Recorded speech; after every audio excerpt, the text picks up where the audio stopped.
ప్రభువైన యేసుక్రీస్తు నామమున అందరికీ ప్రైజ్ ద లార్డ్. నేడు హెబ్రోను క్యాలెండర్ వాగ్దానము కీర్తన గ్రంథము 34వ అధ్యాయము 2వ వచనము. యెహోవాను బట్టి నేను అతిశయించుచున్నాను, దీనులు దానిని విని సంతోషించెదరు. దావీదు గారు రాసినటువంటి కీర్తన. దేవుని బట్టి అతిశయపడుతున్నటువంటి వాడిగా కనిపిస్తున్నాడు దావీదు గారు.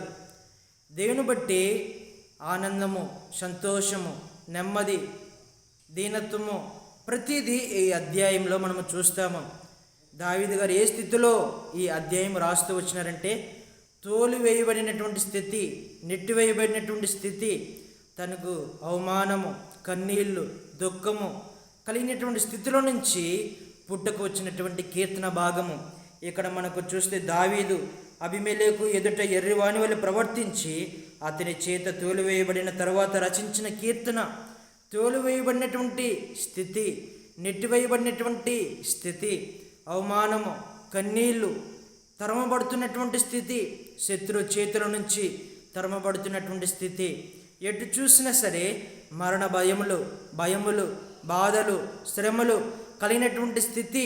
సౌలు తరుముతూ ఉన్నాడు, అనేక పలు ప్రాంతాలకు వెళుతున్నటువంటి వాడిగా కనిపిస్తూ ఉంటున్నాడు. కాబట్టి ఈ అధ్యాయంలో మనుషులను ఆధారము చేసుకోకొనక దేవుని ఆధారము చేసుకుంటున్నాడు. మనుషుల యొక్క జ్ఞానమును ఆధారము చేసుకోకుండా దేవుని జ్ఞానమును ఆధారము చేసుకుంటున్నాడు. ఇక్కడ నేను అతిశయించుచున్నాను, దేవుని బట్టి అతిశయపడుతున్నటువంటి వాడిగా ఉన్నాడు.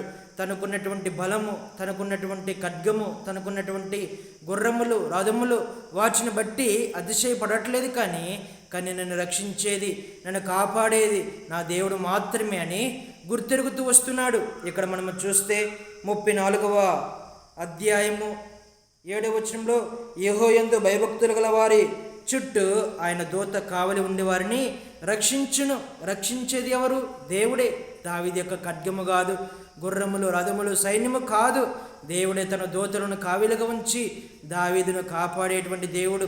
కాబట్టి ఎవరు కాపాడలేరు, నా ప్రాణం ఎవరు కూడా కాపాడలేరు, నన్ను ఎవరు కూడా ఆదరించలేరు, నన్ను ఎవరు కూడా బలపరచలేరు. నా చుట్టూ అనేకమైనటువంటి శత్రు సమూహములు ఉన్నాయి. కానీ దానిని బట్టి, దేవుని బట్టి వీటన్నిటి నుంచి తప్పించబడాలి అంటే దేవుని ఆధారం చేసుకోవాలి.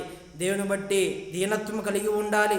దేవుని బట్టి నా యొక్క జీవితం మార్చుకోవాలి, దేవుని మీద ఆధారపడాలి అని గుర్తెరుగుతూ వచ్చినటువంటి వాడిగా ఉన్నాడు. అందుకనే మనకు 1వ వచనంలో, నేను ఎల్లప్పుడూ యెహోవాను సన్నతించేదను, నిత్యమైన కీర్తి నా నోట ఉన్నను. కాబట్టి ఇక్కడ ఈ అధ్యాయంలో ఇక దేవుని మీద ఆధారపడేటువంటిది, దేవుని స్తుతించేటువంటిది. శ్రమ ఏమి చేస్తుంది? దేవుని దగ్గరికి నడిపిస్తుంది. బాధ దేవుని దగ్గరికి నడిపిస్తుంది. కన్నీళ్ళు దేవుని దగ్గరికి నడిపిస్తాయి. అవమానాలు దేవుని దగ్గరికి నడిపిస్తాయి. అనేకమైనటువంటి లోక సంబంధమైనటువంటి వాటిని మనము పొందుకున్నప్పుడు దేవుని దగ్గరికి నడిపిస్తాయి. దేవుని దగ్గరికి నడిపించినప్పుడు దీనత్వము అనేది మన దగ్గరికి వస్తుంది. దీనత్వము ద్వారాగా దేవుని పోలికలోనికి, దేవుని స్వరూపంలోనికి రావడానికి అవకాశాలు ఉంటాయి. దేవుని స్వరూపంలోనికి దేవునితో మనము మాట్లాడుతున్నప్పుడు మన యొక్క నోటి నుండి దేవుని యొక్క ఆరాధన వస్తుంది, దేవుని స్తుతించేటువంటిది, దేవుని కనపరిచేటువంటిది వస్తుంది. అందుకని మనం అపోస్తులైనటువంటి పౌలు ఏమంటాడు?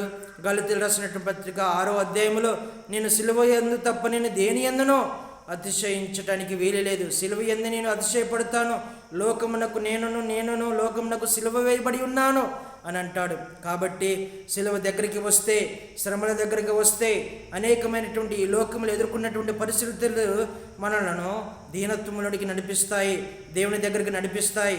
దేవుని దగ్గరికి నడిపించడం మాత్రమే కాదు, దేవుని మీద ఆధారపడేటువంటిది, దేవుని మీద అతిశయపడేటువంటిది, దేవుని స్తుతించేటువంటిది, అనేకమైనటువంటి పాఠాలు మనము నేర్చుకున్నటువంటి వారముగా ఉంటాము. ఇక్కడ మనము చూస్తే 34వ అధ్యాయంలో చూస్తే 6వ వచనంలో, ఈ దీనుడు మొరపెట్టగా యెహోవా ఆలకించెను, అతని శ్రమలన్నిటి నుండి అతని రక్షించెను. దీనత్వం వచ్చింది. శ్రమలు కలగగా, అవమానాలు కలగగా, శత్రు యొక్క సమూహము వెంటాడుతుండగా దీనత్వం వచ్చింది. దీనత్వం రాగలోనే దేవుడు గుర్తొచ్చినాడు. దేవుడి మీద ఆధారపడేటువంటిది, దేవుడి మీద మనము గోజాడుకునేటువంటిది, దీనత్వం కలిగి మొరపెట్టుకునేటువంటిది, శ్రమలు, బాధలు, ఇబ్బందులన్నింటినీ దావీదు గారు ఏ విధంగా తప్పించుకోవటానికి దేవుని యందు ఆధారపడుతున్నటువంటి వాడుగా ఉన్నాడు. మనకి ఇక్కడ ఇట్టే అర్థమవుతున్నటువంటిదిగా కనిపిస్తాయి.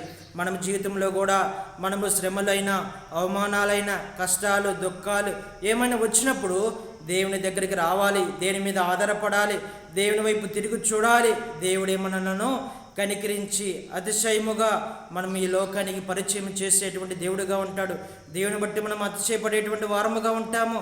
తద్వారాగా మనము దీనత్వము, దేవుని దగ్గరికి వస్తే దీనత్వము, శాంతి, సమాధానము, ఆనందము దేవుని పోలికలోనికి వచ్చేటువంటి వారముగా ఉంటాము.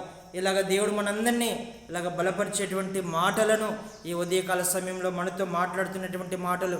అందుకని మనకు ఇర్మియా గ్రంథము 9వ అధ్యాయము 23-24 వచనంలో అతిశయపడుతున్నటువంటి వారు దేనిని బట్టి అతిశయపడాలంట? దేవుని బట్టి అతిశయపడాలంట. జ్ఞానవంతుడు తన జ్ఞానం బట్టి అతిశయించకూడదు. శౌర్యుడు తన యొక్క శౌర్యం బట్టి అతిశయించకూడదు. తర్వాత బలెడ్యుడు తన యొక్క బలను బట్టి అతిశయపడకూడదు. దేవుని యొక్క కృప చూపుచు ఈ భూమి మీద నీతి న్యాయం జరిగించుచున్న దేవునిని బట్టి అతిశయపడాలి అని అక్కడ మనము ఇర్మియా గ్రంథము 9వ అధ్యాయంలో చూస్తాము. తర్వాత మనము కీర్తన గ్రంథము 20వ అధ్యాయంలో చూస్తే కొంతమంది రథములను బట్టి అతిశయపడతారు, రౌతులను బట్టి అతిశయపడతారు. కానీ మనమైతే మన దేవుని యందు అతిశయపడేటువంటి వారముగా ఉన్నాము. వారు పడిపోయినటువంటి వారుగా ఉన్నారు, మనము లేచినటువంటి స్థితిలో నిలవబడినటువంటి స్థితిలో ఉన్నామని అక్కడ కీర్తనకారుడు సెలవిస్తున్నటువంటి మాటలు. కాబట్టి ఈ లోకంలో మనము దేనిని ఆధారము చేసుకోకుండా మనము దేవుణ్ణి ఆధారము చేసుకొని దేవుని బట్టి అతిశయపడేటువంటి వారముగా ఉండాలి. మనకు 1 కొరింథీ రాసినటువంటి పత్రిక 3వ అధ్యాయంలో చూస్తే మనుషుల యొక్క జ్ఞానమును ఆధారము చేసుకొనక దేవుని యొక్క శక్తిని ఆధారము చేసుకొని నడిచేటువంటి వారముగా ఉండాలి. దేవుని యొక్క వాక్యం స్పష్టంగా రాయబడుతున్నటువంటి మాటలు. కాబట్టి ఇక్కడ దావీదు గారు దేవుని బట్టి అతిశయపడుతున్నాడు అని అంటే దేవుని బట్టి తనకున్నటువంటి ప్రతీది శ్రమస్సులు, ఇబ్బందులు, ఆటంకములు ప్రతీది పోతూ ఉన్నాయంటే దీనత్వంలోనికి నడిచినటువంటి వాడుగా ఉన్నాడు. దేవుడు యొక్క అడుగు జాడలోనికి వచ్చినటువంటి వాడుగా ఉన్నాడు. దేవుని బట్టి అతిశయపడేటువంటి వాడుగా ఉన్నాడు. మనల్ని కూడా ఈ దినమున అలాగ నడిపించాలని దేవుడు ఇష్టపడుతున్నాడు. దేవుని యొక్క శక్తిని ఆధారము చేసుకోవాలి. దేవుని యొక్క పరిశుద్ధ నామమును మనము దేవుని బట్టి అతిశయపడేటువంటి వారముగా ఉండాలి. అప్పుడు మనము లేచి నిలవబడి స్థిరమైనటువంటి వారముగా, కదలనటువంటి వారముగా ఉంటాము. ఇక్కడ దావీదు గారిని దీనత్వంలోనికి నడిపించింది, దేవుని ఆరాధికునిగా మారుస్తూ వచ్చింది. శ్రమలన్నిటిలో నుంచి, బాధలన్నిటిలో నుంచి, దుఃఖమన్నిటిలో నుంచి తప్పించి దేవుని యొక్క దూత కావలిగా ఉండటము. తర్వాత సింహపు పిల్లలు లేమి కలిగినటువంటివిగా ఉంటాయేమో కానీ నా బిడ్డలు ఎన్నడను లేమి కలిగినటువంటి వారుగా ఉండరు. దేవుని యందు భయభక్తులు కలిగినటువంటి వారు ఆ విధంగా ఉంటారంట. దేవుని యందు భయభక్తులు కలిగినటువంటి వారు ఏ కొరత, కొదువ, మేలి అనేటువంటివి వారు జీవితంలో చూస్తూ ఉంటాము. కొరత కానీ, లేమి కానీ, కరువు కానీ, దారిద్రత కానీ వారి జీవితాలు ఎన్నడనో మనము చూడము. దేవుని యందు భయభక్తులు కలిగినటువంటి వారుగా ఉంటే అనేకమైనటువంటి మేలులు వారు పొందుకున్నటువంటి వారుగా ఉంటారు. తర్వాత నీతిమంతులు మొరపెట్టగా యెహోవా ఆలకించును. నీతిమంతుల యొక్క జాబితాలోనికి వచ్చినటువంటి వాడుగా, విరిగిన నలిగిన మనసులోనికి, దీనోత్తమ కలిగినటువంటి మనసులోనికి వచ్చినాడు. కానీ ఇలాంటి లక్షణాలు లేకపోతే యెహోవా సన్నిధి వారికి విరోధముగా ఉన్నది. దుష్క్రియలు చేయు వారి జ్ఞాపకమును భూమి మీద నుండి కొట్టివేయుటకై యెహోవా సన్నిధి వారికి విరోధముగా ఉన్నది. దేవుని యొక్క దీనత్వము, దేవుని యొక్క కాపుదల, దేవుని యొక్క రక్షణ, దేవుని యొక్క దీన మనస్సు ఈ భూమి మీద ఎవరికైతే లేకుండా దుష్క్రియలు కలిగినటువంటి వారుగా ఉంటారో దేవుని సన్నిధి వారికి దూరముగా ఉంటుందంట. ఈ ఉదయకాల సమయంలో మనము దుష్క్రియలు కాకుండా దావీదు గారి వలె దీనత్వము కలిగినటువంటి వారముగా ఉండి మనము దేవుని మీద ఆధారపడేటువంటి వారముగా, దేవుని యందు అతిశయపడేటువంటి వారముగా ఉంటే మనము దేవుని యొక్క సన్నిధికి ఎప్పుడు దగ్గరగా ఉండి నీతిమంతుల యొక్క జాబితాలోనికి వచ్చి మనము ప్రతీది దేవుడు మనము ఏ ఇబ్బందుల్లో, ఏ ఆటంకముల ద్వారాగా వెళుతున్నటువంటి వారముగా ఉన్నామో వాటన్నిటి నుంచి దేవుడు తప్పించడానికి సిద్ధముగా ఉన్నాడు. కానీ ఈ దినమున మనము నేర్చుకోవాల్సినటువంటిది ఏమిటయ్యా అనంటే మనము దేవుని మీద మనము ఆధారపడేటువంటి వారముగా ఉండాలి. దేవుని బట్టి అతిశయించేటువంటి వారముగా ఉండాలి. ఈ లోకములో దేనిని బట్టి అతిశయించడానికి వీలు లేదు. దేవుని బట్టి అతిశయించాలి. మనకున్నటువంటి పేరు ప్రఖ్యాతులు కానివ్వండి, మనకున్నటువంటి ధన బలాలు కానివ్వండి, మనకున్నటువంటి దేనిని బట్టి కూడా, ఈ లోక సంబంధమైనటువంటి దానిని బట్టి దేనిని బట్టి కూడా మనము అతిశయపడటానికి వీలు లేదు. అందుకే నా అపోస్తలుడైన పౌలు లోకమునకు నేనును లోకమునకు సిలువ వేయబడి ఉన్నాను అని సెలవిస్తూ వచ్చిన ఇలాగ దేవుడు మనందరిని సిద్ధపరిచి నడిపించునుగాక. అందరికీ ప్రైజ్ ద లార్డ్.